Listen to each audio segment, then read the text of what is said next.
வணக்கம் ஜோதிட நண்பர்களே. ஏற்கனவே ராசியை பற்றின முழு விவரங்களையும் பார்த்தாச்சு.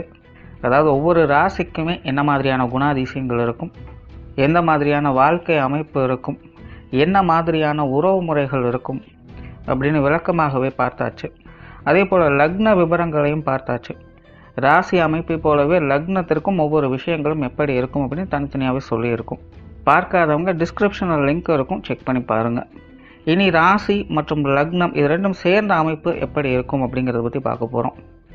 ஒரு குறிப்பிட்ட லக்னம் மற்றும் ராசியாக ஒரு மனிதருக்கு அமைந்து வரும் பொழுது அவங்களுக்கு என்ன மாதிரியான விஷயங்கள் இருக்கும் அப்படிங்கிறத பற்றி சில விளக்கங்களை ஜோதிடத்தில் பொதுவாக சொல்ல முடியும். இனி அந்த விஷயங்களை பற்றி தொடர்ச்சியாக பார்க்கலாம். பதிவை பார்க்குறதுக்கு முன்னாடி ஒரு சில விஷயங்களை கவனத்தில் வச்சுக்கோங்க. எப்பவும் சொல்லக்கூடிய விஷயங்கள் தான். இங்கு சொல்லக்கூடிய விஷயங்கள் முழுமையாக உங்களுக்கு பொருந்தணுங்கிற அவசியம் கிடையாது. ஏன்னா ஒரு மனிதனை பற்றி அவங்களுடைய சுய ஜாதகம் மட்டும்தான் முழுமையான விஷயங்களை சொல்ல முடியும். மற்ற விஷயங்கள் எல்லாமே ஒரு பொதுவான அமைப்பு கொண்டது தான். இங்கு சொல்லக்கூடிய விஷயங்களை நீங்கள் கிராஸ் பண்ணி வருவீங்க. உங்களுடைய வாழ்க்கையில் சில அனுபவங்களாகவும் உணர்வுபூர்வமான விஷயங்களாகவும் பெற முடியும். அதே போல் ராசி முக்கியமாக இல்லை லக்னம் முக்கியமாக அப்படின்னாலும் குழப்பிக்க வேண்டாம். ராசி லக்னம் அப்படிங்கிறதெல்லாம் பார்த்திங்கன்னா ஒரு சில ஐடென்டிட்டி மட்டும்தான். ஜோதிட பலன்கள் எடுக்கிறதுக்காக பொதுவாக தெரிஞ்சிக்க வேண்டிய சில விஷயங்கள் அவ்வளோதான். மற்றபடி 9 கிரகங்கள் 12 கட்டம் 27 நட்சத்திரங்கள் கொண்ட ஒரு அமைப்பு தான் நமக்கு முழுமையாக முக்கியம். அதுதான் ஒவ்வொரு செகண்டும் நமக்கு தேவையான எல்லா விஷயங்களையும் தீர்மானிக்கிறது. அதனால் ராசி முக்கியமாக இல்லை லக்னம் முக்கியமாக அப்படின்னாலும் குழப்பிக்காதீங்க. நம்ம யாருன்னு கேட்டால் நம்மளுடைய பேரை எப்படி ஒரு அடையாளமாக சொல்கிறோமோ அந்த மாதிரி தான் நம்மளுடைய சுய ஜாதகத்திற்கு அடையாளமாக இந்த ராசியும் லக்னமும் அமைந்து வருது. மற்றபடி இங்கே எல்லாமே முக்கியம் அப்படிங்கிறத மனசில் வச்சுக்கோங்க. விருச்சிக ராசி, துலாம் லக்னம். ஃப்ளெக்சிபிளான வாழ்க்கை நிலையை பெற்றவங்க அப்படின்னு சொல்லலாம். அதாவது எந்த ஒரு விஷயத்துலையுமே இவங்க இப்படித்தான் அப்படின்னு சொல்லி நம்ம ஜட்ஜ் பண்ணிடவே முடியாது. இயற்கையாகவே இந்த விருச்சிக ராசி துலாம் லக்னத்தில் பிறந்தவங்களுக்கு அவங்களுடைய மனமும் புத்தியும் மாறி மாறி வேலை செய்யும். ஒரு நிலையான அமைப்போடு அவங்க எப்போவுமே செயல்பட மாட்டாங்க. கிளியராக சொல்லணும்னா அவங்களுடைய உள்ளும் புறமும் வேறு வேறு மாதிரி செயல்படும். ஒரு பலாப்பழம் மாதிரி தான். சிலர்லாம் பார்த்திங்கன்னா வெளியில் பார்க்குறதுக்கு கரடு முரடாக இருப்பாங்க, ஆனால் உள்ளுக்குள்ளே ரொம்பவுமே ஒரு ஸ்வீட் பர்சன் தான். அண்ட் சிலர்லாம் பார்த்திங்கன்னா வெளியில் பார்க்குறதுக்கு ரொம்பவுமே ஸ்வீட்டாக இருப்பாங்க, ஆனால் உள்ளுக்குள்ளே பார்த்திங்கன்னா ரொம்பவுமே கரடு முரடான நபர்களாகத்தான் இருப்பாங்க. தவிர எந்த ஒரு விஷயமானாலும் சரி இவங்க இப்படித்தான் அப்படின்னு சொல்லி இவங்களெல்லாம் வரையறுக்கவே முடியாது. கொஞ்சம் மாற்று சிந்தனைகளை அதிகம் கொண்டவங்க எல்லா விஷயங்களுமே கொஞ்சம் வித்தியாசமாக தான் யோசிக்கவாங்க. பெரும்பாலுமே இவங்களுடைய வாழ்க்கை நிலை எதிரிலேருந்து பார்க்குறவங்களுக்கு இவங்க ஒரு புரியாத புதிர் போல தான் இருப்பாங்க. இயற்கையாகவே இந்த விருச்சிக ராசிக்காரங்க வாழ்க்கை நிலை அப்படிங்கிறது கொஞ்சம் புரியாத புதிராகத்தான் இருக்கும். இவ்வளோ சீக்கிரம் இந்த விருச்சிக ராசிக்காரங்களால் யாரோடையும் அடாப்ட் ஆகிட முடியாது. ஏன்னா அந்த ராசியினுடைய அமைப்பே அப்படி தான். இதில் இந்த விருச்சிக ராசி துலாம் லக்ன அமைப்பு சேர்ந்துருச்சு அப்படின்னா இவங்க எதிரில் இருப்பவங்களுக்கு வினோதம் மட்டும் இல்லை, குழப்பமும் உடன் சேர ஆரம்பிச்சிடும். அதனால் மற்றவர்களுடைய பார்வைக்கு இவங்க ரொம்பவுமே விசித்திரமான வினோதமான மனிதர்களாகவே தென்படுவாங்க. சுய ஜாதகத்தில் சுப கிரகங்களுடைய அனுகிரகம் இருக்கும் பட்சத்தில் இந்த விஷயங்கள் காரியங்கள் அனைத்துமே இவங்களுக்கு சாதகமாக இருக்கும். அதாவது எப்படின்னா அவங்களாம் பெரிய ஆளுங்கப்பா, அவங்களாம் ரொம்ப மூலக்காரங்க, அவங்க என்ன யோசிக்கிறாங்க என்ன பண்ணுறாங்கன்னு அவங்களுக்கு மட்டும்தான் தெரியும், பார்க்குறதுக்கு ஆள் டம்மி மாதிரி தெரியும், ஆனால் சரியான விவரமான ஆள் அப்படி சொல்லி அவங்கள ஒரு விதமான பயமும் மரியாதையும் கலந்த நிலைகளில் அவங்க பார்ப்பாங்க. பட் அதுவே நெகட்டிவ் கிரகங்களுடைய ஆதிக்கம் அதிகம் இருந்தது அப்படின்னா முற்றிலுமே ஒரு முரண்பட்ட நிலையில் தான் மற்றவங்க இவங்கள பார்ப்பாங்க. அதாவது திறமைசாலிகள் அப்படிங்கிறத ஏற்றுக்கொள்வாங்க, ஆனால் நெகட்டிவான விஷயங்கள் ஈடுபடக்கூடியவங்க அப்படின்னு சொல்லுவாங்க. சிலரெல்லாம் நம்ம பார்த்துருப்போம், அவங்களுக்கு இருக்கிற டேலண்ட்டுக்கு அவங்க நல்ல விஷயத்தில் மட்டும் ஃபோக்கஸ் பண்ணியிருந்தாலும் இந்நேரம் அவங்க பெரிய ஆளாக வந்திருப்பாங்க அப்படின்னு சொல்லுவோம். அந்த மாதிரியான குணாதிசய வாழ்க்கை அமைப்புகள் இந்த நெகட்டிவ் கிரகங்களுடைய ஆதிக்கம் கொண்ட விருச்சிக ராசி துலாம் லக்னத்தில் பிறந்தவங்களுக்கு ஏற்படும். பெரும்பாலும் இந்த விருச்சிக ராசிக்காரங்களுக்கு பேச்சுத்தன்மை அப்படிங்கிறதே பார்த்திங்கன்னா ஒரு முரண்பட்ட நிலைகளில் தான் இருக்கும். அவங்க எப்போ நார்மலாக பேசுகிறாங்க, எப்போ கோபமாக பேசுகிறாங்க அப்படிங்கிறதே புரிஞ்சுக்க முடியாது. இந்த வாழைப்பழத்தில் ஊசி ஏற்றுற மாதிரி நாசுக்காக பேசக்கூடிய தன்மை அவங்களுக்கு உண்டு. அதாவது பேச்சால் உயர்ந்த விருச்சிக ராசிக்காரங்களும் இருப்பாங்க, பேச்சால் வீழ்ந்த விருச்சிக ராசிக்காரங்களும் இருப்பாங்க. அவங்களுடைய வாழ்க்கையில் அவங்களுடைய பேச்சு திறன் அப்படிங்கிறது ஒரு மிகப்பெரிய ஆயுதமாக இருக்கும். இந்த ஆயுதம் அப்படிங்கிறது எந்த விஷயத்துக்கு அதை எப்படி பயன்படுத்துகிறோம் அப்படிங்கிறத பொறுத்து தான் அது நல்ல ஆயுதமாக கெட்ட ஆயுதமாக அப்படிங்கிறத முடிவு பண்ணும். அந்த மாதிரி தான் இந்த விருச்சிக ராசிக்காரங்களுக்கு பேச்சு சம்மந்தப்பட்ட விஷயங்கள் எப்போவுமே அமையும். அதில் இந்த விருச்சிக ராசி துலாம் லக்னத்தில் பிறந்தவங்களுக்கு இந்த அமைப்புகள் கூடுதலாக வேலை செய்யும். ஏன்னா இயற்கையாகவே இவங்க பேச்சாற்றல் மிகுந்தவங்க. இவங்களால் பேசாமல் இருக்கவே முடியாது. இவங்க வாயை கொடுத்து மொத்த பேருடைய வாயை அடைச்சவங்களும் இருப்பாங்க, வாயை கொடுத்து வாயை புண்ணாக்கிக்கிட்டவங்களும் இருப்பாங்க. ஸோ இந்த பேச்சு திறமை அப்படிங்கிறது இந்த விருச்சிக ராசி துலாம் லக்னத்தில் பிறந்தவங்களுக்கு இயற்கையாகவே உண்டு. சொன்ன சொல்லை காப்பாற்றணும்னு நினைக்கக்கூடியவங்க. இயற்கையாகவே குடும்ப வாழ்க்கையில் இவங்களுக்கு ஈடுபாடுகள் அதிகம் இருக்கும். குறிப்பாக இவங்க எல்லாருமே குடும்ப வாழ்க்கைக்காக இயங்கக்கூடியவங்களாக இருப்பாங்க. ஏன்னா இவங்களுடைய லைஃப்பில் எந்த ஒரு நல்ல விஷயமாக இருந்தாலும் சரி, எந்த ஒரு கெட்ட விஷயமாக இருந்தாலும் சரி, அது அவங்க குடும்பத்தின் மூலமாகத்தான் அது அவங்களுக்கு நடக்கும். மற்ற எதை பற்றியும் யாரை பற்றியுமே இவங்க பெருசாக கேர் எடுத்துக்க மாட்டாங்க. எல்லாமே தன்னுடைய குடும்பத்துக்காக மட்டும்தான் அப்படின்னு நினைக்கக்கூடியவங்க. குடும்ப விஷயங்கள் காரியங்களுக்கு அதிக முன்னுரிமை கொடுக்கக்கூடியவங்க. குடும்ப உறுப்பினர்கள் சார்ந்த விஷயங்கள் அதிக ஈடுபாடுகளை காட்டக்கூடியவங்க. அவ்வளோ சீக்கிரம் யாரும் விட்டு கொடுக்க மாட்டாங்க. பட் அதே நேரம் அவங்கக்கிட்ட ஓயாத மனசங்கடங்கள் அப்படிங்கிறது ஏற்பட்டுக்கிட்டே இருக்கும். பெரும்பாலும் இந்த குடும்ப விஷயங்கள் காரியங்கள் அப்படின்னு வரும்போது இவங்களுடைய கண்ட்ரோலில் அது இருக்கணும் அப்படின்னு எதிர்பார்ப்பாங்க. பட் பல நேரங்களில் அது கொஞ்சம் கான்ட்ரவர்சியான நிலைகளை தான் ஏற்படுத்தும். சில நேரங்களில் சரி ஓகே அப்படின்னு சொல்லி ஒப்படைச்சிடுவாங்க, நீங்களே பாருங்கள் அப்படின்னு. சில நேரங்களில் அந்த விஷயங்கள் அப்படியே மறுக்கப்படவும் செய்யும். ஸோ இந்த நிலைகள் பார்த்திங்கன்னா மாறி மாறி தான் அவங்களுக்கு செயல்பட்டு இருக்கும். ஸோ நார்மலாகவே இந்த குடும்ப வாழ்க்கையால் நிறைய மன கஷ்டங்களை பெறக்கூடிய அமைப்புகள் இவங்களுக்கு உண்டு. பட் என்ன தான் கஷ்டப்பட்டாலும் எவ்வளோ தான் கீழே விழுந்தாலும் திரும்ப திரும்ப எந்திரிச்சு வந்துக்கிட்டே இருப்பாங்க. அந்த மாதிரி தான் இந்த விருச்சிக ராசி துலாம் லக்னத்தில் பிறந்தவங்க. குடும்ப வாழ்க்கை என்ன தான் போராட்டமாக இருந்தாலும் என்றைக்குமே அதை விட்டு கொடுத்தது இல்லை. இன்னும் சொல்லப்போனால் தன்னுடைய குடும்பத்திற்காக எதை வேண்டுமானாலும் செய்யக்கூடிய அல்லது தியாகம் பண்ணக்கூடிய அமைப்புகள் அவங்களுக்கு உண்டு. தான் குடும்ப பெருமையை பேசக்கூடியவங்களாக இருப்பாங்க. தான் குடும்பம் தான் பெருசுன்னு நினைக்கக்கூடியவங்க. அதாவது இவங்க நினச்சாங்கன்னா இவங்களுடைய குடும்ப விஷயங்கள் காரியங்களில் நல்லதையும் கெட்டதாக்கிற முடியும், கெட்டதையும் நல்லதாக ஆக்கிற முடியும். ஏன்னா இவங்களுடைய பிரதானமே அதுதான். அதை தக்க வச்சுப்பதற்காக இவங்க எதை வேணாலும் எப்படி வேணாலும் ட்விஸ்ட் பண்ணுவாங்க, யாரை வேணாலும் எப்படி வேணாலும் ட்விஸ்ட் பண்ணுவாங்க. தவிர இந்த விருச்சிக ராசி துலாம் லக்னத்தில் பிறந்த ஆண் பெண் இருவருக்குமே பார்த்திங்கன்னா வேறு வேறு மாதிரி வேலை செய்யும். இதில் ஆண்கள் இருக்காங்க அப்படின்னா இந்த விஷயங்கள் காரியங்கள் எல்லாமே ஓரளவுக்கு கட்டுப்பாட்டில் இருக்கும். அதாவது பிரச்சனைகள் சங்கடங்கள் இருக்கும், அதை தவிர்க்க முடியாது. பட் இருந்தாலும் அதோடைய கட்டுப்பாட்டில் இருக்கும். பட் அதுவே பெண்கள் இருந்தாங்க அப்படின்னா அவங்களுடைய நிலைகள் கொஞ்சம் கான்ட்ரவர்சியாக இருக்கும். குறிப்பாக திருமண வாழ்க்கை குடும்ப வாழ்க்கை அப்படின்னு வரும்பொழுது ரொம்பவுமே கான்ட்ரவர்சியான நிலைகளை ஏற்படுத்தும். நிறைய விருச்சிக ராசி துலாம் லக்னத்தில் பிறந்த பெண்கள் பார்த்திங்கன்னா திருமணத்திற்கு பிறகு ஒன்று தனி கொடுத்தனும் போயிடுவாங்க, இல்லைன்னா குடும்பத்தை விட்டு தனிச்சாயிடுவாங்க. ஸோ ரொம்ப ரொம்ப கவனமாக இருக்க வேண்டியதே பார்த்திங்கன்னா பெண்கள் தான். இந்த திருமண வாழ்க்கை குடும்ப வாழ்க்கைன்னு வரும்பொழுது கத்தி மேலே நடக்கிற மாதிரி தான் இருக்கும். கொஞ்சம் மிஸ் ஆச்சு அப்படின்னாலும் ரெண்டு பக்கமுமே பிரச்சனை தான், அவங்களுக்கும் அது பிரச்சனை தான். ஸோ நார்மலாகவே இந்த விருச்சிக ராசி துலாம் லக்னத்தில் பிறந்தவங்க யாராக இருந்தாலும் சரி கொஞ்சம் கவனமாக இருக்கணும். இந்த குடும்ப விஷயங்கள் காரியங்கள் வரும்பொழுது குறிப்பாக குடும்பத்தில் இருக்கிற எல்லாத்தையுமே கொஞ்சம் அனுசரித்து போக வேண்டியதாக இருக்கும். சரி தப்பு நியாய தர்மங்கள் பேசினாலும் இல்லை அதை செய்கிறதுனாலையும் இங்கே எந்த ஒரு விஷயங்களும் மாறப்போகிறது கிடையாது. எதாக இருந்தாலும் இவங்க அக்செப்ட் பண்ண ரெடியாக இருக்கணும். இவங்க அக்செப்ட் பண்ணல அப்படின்னா அங்கே எந்த ஒரு விஷயமுமே வேலைக்கே ஆகாது.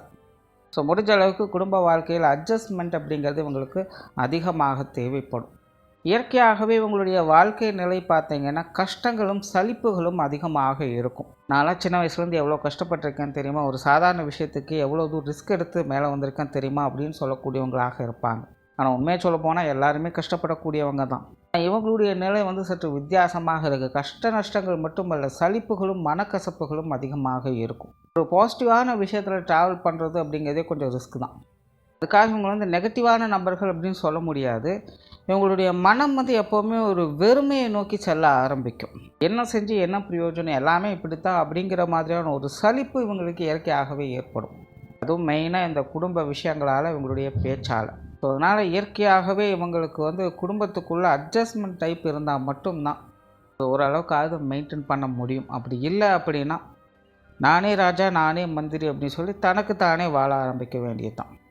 பெற்றோர்கள் சம்மந்தப்பட்ட விஷயங்கள் இவங்களுக்கு ஓரளவுக்கு சாதகமாக இருக்கும். பெற்றோர்களுடைய நிலை, பெற்றோர்களுடைய அரவணைப்பு இதெல்லாமே இவங்களுக்கு முழுமையாக கிடைக்கப்பெற்றிருப்பாங்க. பெற்றோர்கள் வகையில் சுக சௌகரியங்களை பெற்றவங்களாக இருப்பாங்க. மெயினாக இவங்களுக்கு குடும்ப வாழ்க்கையில் அதிக ஈடுபாடுகள் உண்டாவதற்கு காரணமே பார்த்திங்கன்னா இவங்களுடைய குடும்ப உறுப்பினர்கள், குறிப்பாக அவங்களுடைய பெற்றோர்கள் தான். அவங்கள வந்து மெயினாக இவங்களால் விட்டு கொடுக்க முடியாது. ராசி ரீதியாகவும் சரி, லக்ன ரீதியாகவும் சரி, பெற்றோர்கள் மேலே ஒரு இணைக்க முடியாத மற்றும் பிரிக்க முடியாத இணைப்புகள் ஏற்பட்டு இருக்கும். நார்த் போல் சவுத் போல் மாதிரி தான் இந்த விஷயங்கள் எல்லாமே. அதாவது திட்டமும் செய்வாங்க, தூக்கி வச்சு கொஞ்சமும் செய்வாங்க. ஆனால் பிரச்சனைகள் அப்படின்னு வந்துருச்சுன்னா என்றைக்குமே ஒருத்தர் விட்டு கொடுக்க மாட்டாங்க. ஆனால் கொஞ்சம் நல்லா யோசித்து பார்த்தா தெரியும், அதுதான் அவங்களுக்கு பெரும் பிரச்சனையாகவே இருக்கும் அப்படிங்கிறத. வாழ்க்கை சூழ்நிலைகள் எப்படி தான் கடுமுரடாக இருந்தாலும் கூட உறவு முறைகளில் பெற்றோர்கள் இவங்க அப்படின்னு வரும்பொழுது அதில் ஒரு சாதகமான தன்மைகள் உண்டு. இவங்க அவங்களுக்காக செய்யக்கூடிய விஷயங்கள், அவங்க இவங்களுக்காக செய்யக்கூடிய விஷயங்கள், காரியங்கள் எல்லாமே நல்ல முறையில் தான் இருக்கும். உடன்பிறப்புகள் சார்ந்த விஷயங்கள் கிட்டத்தட்ட இதுவும் அப்படி தான். நிறைய கரடுமுரடான விஷயங்கள் வாழ்க்கையில் வந்து போகும். பட் ஏதாவது பிரச்சனைகள், சங்கடங்கள் அப்படின்னு வரும்போது ஒன்று சேர்ந்துருவாங்க. ஒருத்தர் விட்டு கொடுக்க மாட்டாங்க. அது மூத்த உடன்பிறப்பாகட்டும், இளைய உடன்பிறப்பாகட்டும், கிட்டத்தட்ட அப்படி தான் இருக்கும். எல்லா விஷயங்கள், காரியங்களையும் இவங்களுடைய மனமும் புத்தியும் ரொம்பவுமே கான்ட்ராஸ்டாக வேலை செய்யும். மனம் ஒரு விஷயத்தில் ஒத்து போகுதுன்னா புத்தி அதுக்கு ஒத்துக்காது. புத்தி ஓகே சொல்லுது அப்படின்னா மனசு அதை ஏற்றுக்காது. மெயினாக இது குடும்ப விஷயங்கள், காரியங்கள், குடும்ப உறவுகளுக்குள்ளே அதிகமாக இவங்களால் பார்க்க முடியும். மனசு அந்த விஷயங்களை நினச்சி, அவங்க செய்யக்கூடிய விஷயங்களை நினச்சி சந்தோஷப்படும். ஆனால் புத்தி அதை ஏற்றுக்காது. அதனால் ஏதாவது ஒரு பிரச்சனைகளோ சங்கடங்களோ ஏற்பட்டுக்கிட்டு இருக்கும். புத்தி ஓகே சொல்லும், எல்லா விஷயங்கள், காரியங்கள் சுமூகமாக தான் போயிட்டுருக்கு, சூழ்நிலைகள் எல்லாமே ஓகே தான் அப்படிங்கிற நிலைகள் இருக்கும். ஆனால் மனசுக்கு அது பிடிக்காது. ஒரு மாதிரி சலிப்பையும் வெறுப்பையும் ஏற்படுத்தும். இது என்ன லைஃப், இது இப்படி போர் அடிக்குது அப்படின்னு தான் யோசிப்பாங்க. இவங்களை பொறுத்த வரைக்கும் எந்த ஒரு விஷயமாக இருந்தாலும் சரி, எந்த ஒரு உறவுகளாக இருந்தாலும் சரி, குளிரும் வெப்பமும் ரெண்டுமே சேர்ந்து வேலை செய்யணும். ஏதோ ஒன்று மட்டும் தனித்து வேலை செஞ்சது அப்படின்னா அவங்களுக்கு செட் ஆக திரும்ப அந்த நிலைகள் மாற்றப்படும். கொஞ்ச நாள் சந்தோஷமாக இருப்பாங்க, கொஞ்ச நாள் அதே விஷயத்தில் அதே நபர்களாலே அடியும் வாங்குவாங்க. மனதளவில் சொல்கிறேன். ஸோ அப்படி தான் இந்த உடன்பிறப்பு சம்மந்தப்பட்ட விஷயங்களும் அமையுது. திருமண வாழ்க்கையை பொறுத்த வரைக்கும் ஆரம்பத்திலே சொன்ன மாதிரி உங்களுடைய அட்ஜஸ்ட்மெண்ட்டில் தான் அந்த நிலைகள் அப்படிங்கிறதே அமையும். திருமண வாழ்க்கை சந்தோஷமாக இருக்கா இல்லையா அப்படிங்கிறது இவங்களுடைய மைண்ட் செட்டை பொறுத்து தான். இவங்க நினைத்தாங்க அப்படின்னா அதை சந்தோஷமாக அமைச்சிக்க முடியும். இவங்க நினைத்தாங்கன்னா சந்தோஷமாக இருக்கிற விஷயத்தை கெடுத்துக்கவும் முடியும். இது வந்து முழுக்க இவங்களுடைய மைண்ட் செட்டில் தான் இருக்குது. இதுவாகவே குணாதிசய வகையில் இவங்களுக்கும் இவங்களுடைய வாழ்க்கை துணைக்கும் நிறைய கான்ட்ரவர்சியான விஷயங்கள் இருக்கும். பெரும்பாலும் இவங்களுக்கு அமையக்கூடிய வாழ்க்கை துணையானவர் பார்த்திங்கன்னா நார்த் போல் சவுத் போல் மாதிரி தான். இவங்க லெஃப்ட்டுன்னு சொன்னாங்கன்னா அவங்க கண்டிப்பாக ரைட்டுன்னு சொல்லுவாங்க. எந்த ஒரு விஷயத்துலையுமே வந்து பெருசாக ஒட்ட முடியாது. ஆனால் நினைத்தால் ஒத்து போக முடியும். பட் நினைப்பாங்களா அப்படிங்கிறது தான் இங்கே பெரிய கேள்விக்குரிய. இதனால தான் முன்னாடியே சொன்னேன், இதில் ஆண்களாக இருந்தாங்க அப்படின்னா இது சில விஷயங்களை கொஞ்சம் காம்ப்ரமைஸ் ஆகிக்கும். பட் பெண்களாக இருந்தாங்க அப்படின்னா குடும்ப ரீதியான பிரச்சனைகளை உருவாக்கி திருமண வாழ்க்கையில் சங்கடங்களை ஏற்படுத்திப்பாங்க. அதிலும் குறிப்பாக இன்றைய காலகட்டத்தில், ஏன்னா இந்திய கலாச்சாரம் அப்படிங்கிறது இன்றைக்கி நிறைய விஷயங்களில் மாறிடுச்சு. அந்த வகையில் பெண்களுடைய நிலை அப்படின்னு பார்க்கும்பொழுது இவங்களுக்கு அனுசரித்து போகக்கூடிய வாழ்க்கை துணை அமைஞ்சிட்டாங்கன்னா ஓகே, இவங்களுடைய கண்ட்ரோல் எல்லாம் போகும். அப்படி இல்லாத பட்சத்தில் இவங்களுடைய திருமண வாழ்க்கை அப்படிங்கிறது கசக்கத்தான் செய்யும். ஜென்ரலாகவே இந்த விருச்சிக ராசி, துலாம் லக்னத்தில் பிறக்கக்கூடியவங்களுடைய திருமண வாழ்க்கை நிலை அப்படிங்கிறது நல்ல விதமாக இருப்பதும் இல்லாமல் இருப்பதும் அவங்களுடைய மைண்ட் செட்டில் தான் இருக்குது. குறிப்பாக அவங்களுடைய பேச்சுவார்த்தைகளில் இருக்குது. பேச்சாலேயே நிறைய சங்கடங்களை உருவாக்கி கொள்ளக்கூடிய தன்மை அவங்களுக்கு உண்டு. அதாவது இவங்க மோசமாக பேசுகிறாங்க அப்படிங்கிறதுல எதையும் பாயிண்ட் பண்ண வரல. இவங்க நியாயமாக இருக்காங்களா அநியாயமாக இருக்காங்களா அப்படிங்கிற டெபேட்குள்ளெல்லாம் போக விரும்பலை. ஒரு சில விஷயங்கள் வந்து நம்ம என்ன தான் செஞ்சாலும் அது அப்படி தான் இருக்கும். அதை தான் விதி அப்படின்னு சொல்லுவோம். ஸோ அந்த விஷயத்தை தான் இங்கே வந்து நான் பாயிண்ட் பண்ண விரும்புகிறேன். ஜென்ரலாகவே இவங்களுடைய அமைப்பு வந்து அப்படி தான். அதனால் இவங்க வந்து முடிஞ்ச அளவுக்கு பேச்சுவார்த்தைகளால் சங்கடங்கள் இல்லாமல் பார்த்துக்கிட்டாலே போதும். உங்களுடைய திருமண வாழ்க்கை அப்படிங்கிறது கொஞ்சம் கண்ட்ரோல் பண்ணக்கூடிய நிலையில் இருக்குது. மிக ஜாதகத்தில் சுப கிரகங்களுடைய அமைப்பு பெற்றிருந்தாங்க அப்படின்னா இந்த விஷயங்கள்லாம் கொஞ்சம் கண்ட்ரோலான நிலைகளில் இருக்கும். பட் அசுப கிரகங்களுடைய தொடர்புகள் இருந்துச்சுன்னா நிறைய பேருக்கு பார்த்திங்கன்னா பிரிவு உண்டாகக்கூடிய அமைப்புகளை ஏற்படுத்தும். குழந்தைகள் சம்மந்தப்பட்ட விஷயங்கள் இது ஓரளவுக்கு சாதகமாகவே இருக்கும். குழந்தைகள் வகையில் சுகங்களையும் ஆதாயங்களையும் பெறக்கூடிய அமைப்புகள் உண்டு. குழந்தைகள் மேலே அளவு கடந்த அன்பு, பாசம், நேசம் வைத்து கொள்ளக்கூடியவங்களாக இருப்பாங்க. குழந்தைகள் அப்படின்னாலே ஒரு அலாதியான பிரியம் இவங்களுக்கு உண்டு. மன ரீதியாகவும் சரி, குண ரீதியாகவும் சரி, குழந்தைகள் சம்மந்தப்பட்ட விஷயங்களில் கொஞ்சம் அதிக ஈடுபாடுகளை காட்டக்கூடியவங்க, குழந்தை பாசங்களுக்காக இயங்கக்கூடியவங்க அப்படின்னு கூட இவங்களை சொல்லலாம். நார்மலாகவே குழந்தைகளுடைய அமைப்பு அப்படிங்கிறது ஓரளவுக்கு கொஞ்சம் நல்லபடியாக வேலை செஞ்சிட்ருக்கும். உற்றார் உறவினர்கள், நண்பர்கள் சார்ந்த விஷயங்கள்லாம் பார்த்திங்கன்னா ஓரளவுக்கு சாதகமாகவே இருக்கும். உறவினர்கள் வகையும் சரி, நண்பர்கள் வகையிலும் சரி, ஒரு சகாய அமைப்போடு தான் இவங்க செயல்பட்டுட்டு வருவாங்க. பட் அதை தக்க வச்சுக்கக்கூடிய நிலை அப்படிங்கிறது இவங்க கையில் தான் இருக்குது. கிளியராக சொல்லணும்னா எல்லா விஷயங்களுமே இவங்களுக்கான அமைப்புகள் அப்படிங்கிறது உண்டு. பட் அதை இவங்க தக்க வச்சுக்கிறாங்களா இல்லையா அப்படிங்கிறத இங்கே கேள்விக்குரிய. இவங்களுடைய வாழ்க்கை நிலை அப்படிங்கிறது எப்போயுமே ஒரு தக்காஃபார் மாதிரி இரட்டை நிலைகளில் தான் வேலை செய்யும். பாசிட்டிவ் நெகட்டிவ் ஒரே இடத்துல ஒட்டுக்கா வேலை செஞ்சுக்கிட்டே இருக்கும். ஒரு மைய புள்ளி அப்படின்னு சொல்லுவோம் பார்த்தீங்களா, அந்த மாதிரியான ஒரு நிலைகள் தான் இவங்களுக்கு. எல்லை பகுதியில் அந்த கோட்டை தாண்டினா வேறு இடம், இந்த பக்கம் இந்த கோட்டை தாண்டினா வேறு இடம் அப்படிங்கிற மாதிரி இருக்கும். பட் அந்த எல்லை கோடு அப்படிங்கிறது பொதுவானது. அங்கே பாசிட்டிவும் இருக்குது, நெகட்டிவும் இருக்குது. ஸோ அந்த மாதிரியான ஒரு நிலை தான் இந்த விருச்சிக ராசி துலாம் லக்னத்தில் பிறந்தவங்களுக்கு உண்டு. அதனால தான் இவங்க எல்லாத்தையுமே அனுசரித்து போகணும் அப்படின்னு சொல்கிறோம். ஒரு சாராக இவங்க முடிவெடுத்துட்டாங்க அப்படின்னா இன்னொன்று இழக்க வேண்டியதாகத்தான் இருக்கும். முடிஞ்ச அளவுக்கு நடுநிலையோடு செயல்படணும். இந்த துலாம் அப்படின்னாலே சிம்பிளே பார்த்திங்கன்னா துலாபாரம் தான் கொடுத்துருப்பாங்க. முடிஞ்ச அளவுக்கு எல்லா விஷயங்கள், காரியங்கள், எல்லா நபர்கள்ட்டையும் நடுநிலைத்தன்மையோடு இவங்க செயல்பட்டு வந்தாங்க அப்படின்னால இவங்களுடைய வாழ்க்கை நிலை அப்படிங்கிறது சாதகமாகும். அந்த வகையில் இந்த உற்றார் உறவினர், நண்பர்கள் சார்ந்த விஷயங்களுடைய அமைப்புகள் எல்லாமே இவங்களுக்கு சிறப்பாக இருக்குது. பட் அதை தக்க வச்சுக்கக்கூடிய நிலை அப்படிங்கிறது இவங்க கையில் தான் இருக்குது. தொழில், வேலை, உத்தியோகம் சார்ந்த விஷயங்கள் சாதகமாக இருக்கும். வேலை சம்மந்தப்பட்ட விஷயங்கள் திறமை பெற்றவங்களாக தான் இருப்பாங்க. வேலைகளை பிடித்து செய்யக்கூடியவங்களாக இருப்பாங்க. வெளியூர் மற்றும் வெளிநாடு சம்மந்தப்பட்ட விஷயங்கள் எல்லாமே கூட உங்களுக்கு சாதகமாக இருக்கும். பொருளாதார வாழ்க்கை அப்படிங்கிறதும் சமாளிக்கக்கூடிய நிலைகளில் இருக்கும். ஏதாவது ஒரு வகையில் பொருளாதார தேவைகள் அப்படிங்கிறது உங்களுக்கு எப்போவுமே ஏதோ ஒரு வகையில் பூர்த்தி ஆகிட்டு தான் இருக்கும். சொத்து சுகங்கள், வாகன ரீதியான விஷயங்கள் எல்லாமே கூட உங்களுக்கு கொஞ்சம் சாதகமாக தான் இருக்கும். ஜென்ரலாகவே இந்த புற வாழ்க்கை சார்ந்த விஷயங்களில் இந்த விருச்சிக ராசி துலாம் லக்னக்காரங்கள் பெருசாக எந்த குற்றம் குறைகளும் ஏற்படுறது இல்லை. அடிப்படை தேவைகள் அப்படிங்கிறது ஏதாவது ஒரு வகையில் எப்படியாவது இவங்களுக்கு தானாகவே பூர்த்தி ஆகிடும். சொல்ல போனால் சும்மாவே இருந்தால் கூட அது எப்படியே யாரோ ஒருத்தர் மூலமாக இவங்களுக்கு கை கூட்டிகிட்டு தான் இருக்கும்னு தான் சொல்லணும். அது எல்லாத்தையுமே தக்க வைக்கிறது தான் இவங்களுடைய பெரும் பிரச்சனையாக இருக்கும். தக்க வைப்பதற்கு முடிஞ்ச அளவுக்கு உடன் இருப்பவர்கள் எல்லாத்தையுமே கொஞ்சம் அனுசரித்து போகிறது தான் ஒரே வழி. அதாவது நடுநிலைத்தன்மையோடு செயல்படணும். குறிப்பாக இது குடும்ப விஷயங்கள், காரியங்கள், குடும்ப உறவுகள் அப்படின்னு வரும்பொழுது கண்டிப்பாக கடைபிடிக்க வேண்டிய ஒன்று. அப்படி இருந்து வந்தாங்க அப்படின்னா இவங்களுடைய வாழ்க்கை நிலை பெரும்பாலும் சாதகமாகவே இருக்கும். நன்றி, வணக்கம், வாழ்க வளமுடன்.